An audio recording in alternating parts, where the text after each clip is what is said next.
con Tuti. Gracias, amigos, por su sintonía. Hoy estamos aprendiendo y estamos hablando sobre el Alzheimer.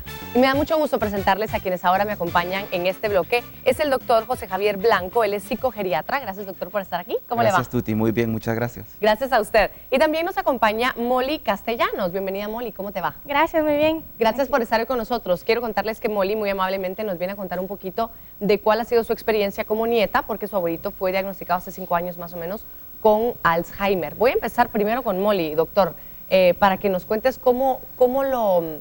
Me contaste, tu abuelito tiene 93 años. Sí, ya está bastante grande. Y que desde hacía mucho más tiempo tal vez había tenido conductas que no lo habían diagnosticado al 100% hasta que se perdió. Sí, exacto. Yo con él me crié toda la vida, entonces siempre me iba a traer al bus después del colegio, ¿verdad? Y una vez, pues ya cuando estaba más grande, dejó de irme a traer y lo encontré ahí. Y pues raro, ¿verdad? Porque no siempre estaba, y ahí fue cuando nos dimos cuenta que se estaba empezando a perder. Él seguía con una rutina de antes, nos seguía yendo a traer, y cuando lo saludaba me decía, es que no, ya no sé dónde vivo, y, o quién es usted, o por qué estoy aquí, ¿verdad? Ese tipo de preguntas. Entonces pues toda la familia se empezó a preocupar, y así fue como le diagnosticaron que tenía punto de Alzheimer, empezó él, ¿verdad? Ok, ¿cómo ha sido para la familia manejarlo? Mira, al principio sí fue, creo que duro, porque son un montón de tías, son 13 en total, ¿verdad? Wow. Entonces creo que todas ellas asimilar que era la enfermedad de ella, y tal vez algunas muy cerradas en la mentalidad que no querían comprender qué era lo que le estaba pasando. Al final de cuentas, pues todo el mundo empezó a ayudarlo. Creo que es una bendición que tenga tantas hijas, porque entonces tiene más personas para cuidarlo, ¿verdad? Claro.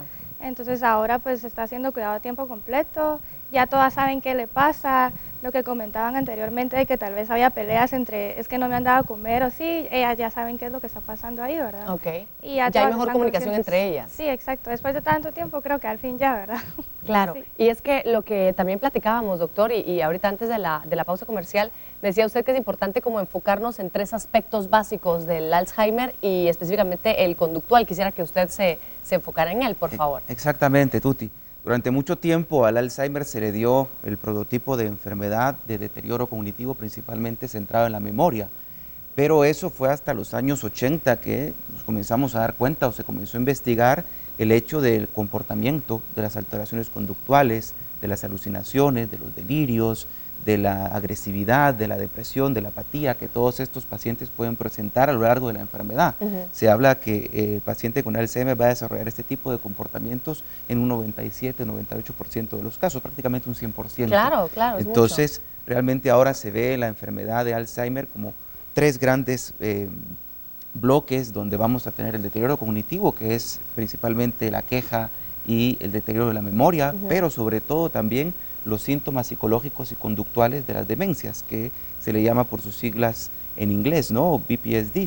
Entonces, y una tercera es la funcionalidad, la baja en la funcionalidad en las actividades de la vida diaria. Entonces, son estas 3 cosas las que en conjunto van a tener un impacto sobre lo que mencionaba Molly, la familia, la sobrecarga en la familia, que mi papá se perdió, que no quiere bañarse, que está diciendo que entran gente a la casa, que no quiere comer porque piensa que lo van a envenenar, que el baño, por ejemplo, no se quiere bañar, le da miedo el agua que cae, ¿verdad? Todas estas cosas realmente es lo que hace que el familiar, el cuidador principal, se funda, no entienda la enfermedad, ¿verdad? El prototipo de la pérdida de memoria sí que está y sí que es importante, pero esa otra parte es también súper importante. Molly, en tu caso, y bueno, con tantas hijas como nos contabas, pues han de haber muchos nietos también, ¿cierto? Sí. ¿Cómo es para los nietos el entender, el manejar, el acompañar a tu abuelito? Pues lo siguen viendo como visita al abuelito, ¿verdad? La verdad que él ahorita no solo tiene esa enfermedad, entonces él se ha vuelto muy sedentario, se mantiene sentado, casi no habla. Si uno no le dice que tiene que hacer algo, no hace, ¿verdad? Entonces las visitas que tal vez tiene no son extraordinarias, sino... Y la verdad que ya no se preocupan de si lo recuerdan a uno, sino solo visitarlo, abrazarlo, saber que llegaron a verlo y normal, o sea.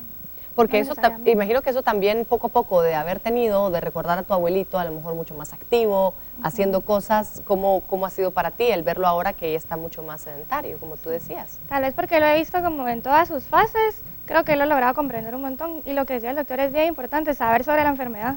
Entonces creo que si ya tiene la enfermedad, pues no hay que lamentarse toda la vida, ay, mi abuelito tiene Alzheimer, sino de verdad saber qué es lo que le está pasando, entonces ayudarle.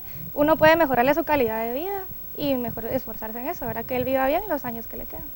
Claro, tengo entendido, doctor, también que de alguna forma, pues obviamente con los años también pero esa misma actividad que a lo mejor antes salían y hacían muchas cosas, poco a poco también empieza a disminuir. Yo en un par de casos que conozco están sin poder caminar incluso. ¿Por qué?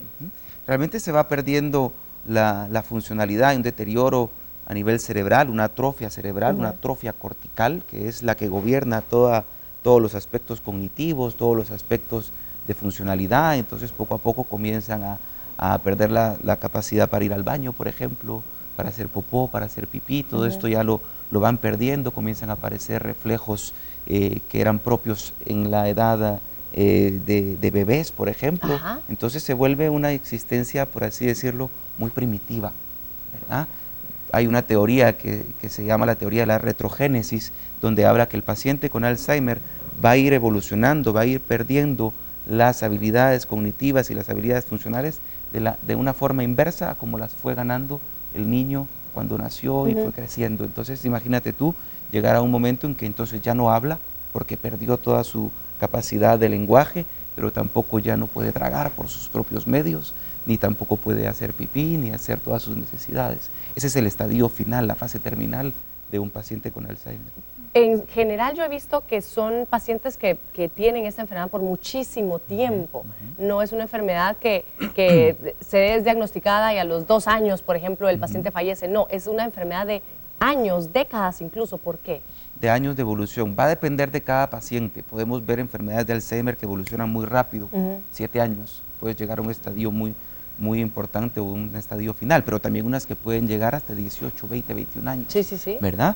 Va a depender de la genética, va a depender de aspectos ambientales, va a depender de los fármacos que en algún momento dado se puedan utilizar para retrasar esa enfermedad. Va a depender de muchas cosas. No cada paciente es el mismo. Claro. En el caso de su familia, Molly, porque esta es una enfermedad que afecta a toda la familia, ¿estás de acuerdo? No es solamente a tu abuelito. El resto de tus tías, ¿cómo ha sido para ellas? Nos comentabas que algunas como con un poquito de negación al principio. Sí.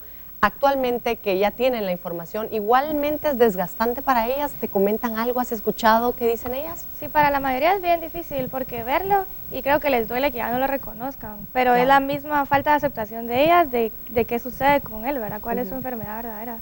Entonces, para ellas ha sido bien difícil. Creo que para, por lo menos mi mamá y mi hermana, que somos las que los cuidamos a diario, ya sabemos qué es lo que pasa y para nosotros es lo más normal. Si un día se ríe, para nosotros está bien, pues porque ya no se ríe. Así como decía el doctor, la fase terminal, yo creo que diría que él está en eso, ¿verdad? Porque ya no puede ir al baño solo, lo bañan, lo tienen que hacer todo, ni siquiera puede comer solito, ¿verdad?